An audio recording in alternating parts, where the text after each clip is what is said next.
2026 ലോകകപ്പ് ഫെബ്രുവരി 7-ന് ആരംഭിക്കും. ഇന്ത്യയും ശ്രീലങ്കയും ആതിഥേയത്വം വഹിക്കും. വൈകുന്ന ടൂർണമെന്റിന്റെ പൂർണ്ണ സമയക്രമം ICC പ്രഖ്യാപിച്ചു. ഫെബ്രുവരി 7-ന് ശ്രീലങ്കയിലെ കൊളംബോയിൽ പാകിസ്ഥാനും നെതർലാൻഡ്സും തമ്മിലുള്ള മത്സരത്തോടെയാണ് 2026 T20 ലോകകപ്പ് ആരംഭിക്കുന്നത്.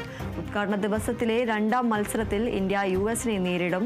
മുംബൈയിലായിരിക്കും മത്സരം. മാർച്ച് 8-നാണ് ഫൈനൽ. അഹമ്മദാബാദിലെ നരേന്ദ്രമോദി സ്റ്റേഡിയത്തിലാണ് ഫൈനൽ നിശ്ചയിച്ചിരിക്കുന്നത്. എന്നാൽ പാകിസ്ഥാൻ ഫൈനലിൽ എത്തുകയാണെങ്കിൽ ഫൈനലിന്റെ വേദി ശ്രീലങ്കയിലേക്ക് മാറ്റും. ടൂർണമെന്റിൽ പാകിസ്ഥാന്റെ എല്ലാ മത്സരങ്ങളും ശ്രീലങ്കയിലാണ് നടക്കുക. ഫെബ്രുവരി 15-നാണ് ഇന്ത്യയും പാകിസ്ഥാനും തമ്മിലുള്ള ആദ്യ മത്സരം നടക്കുക. ഇന്ത്യയും പാകിസ്ഥാനുമൊപ്പം USA, നെതർലാൻഡ്സ്, നമീബിയ എന്നീ രാജ്യങ്ങളാണ് ഗ്രൂപ്പ് എയിലുള്ളത്. 10 വർഷങ്ങൾക്ക് ശേഷമാണ് 2020 വേൾഡ് ലോകകപ്പിന് ഇന്ത്യ വേദിയാകുന്നത്.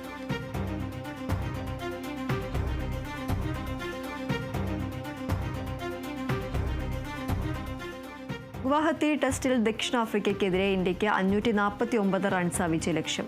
2 ഇന്നിംഗ്സുമായി 548 റൺസിന്റെ കൂറ്റൻ സ്കോറാണ് ദക്ഷിണാഫ്രിക്ക ഇന്ത്യക്കെതിരെ പടുത്തുയർത്തിയത്.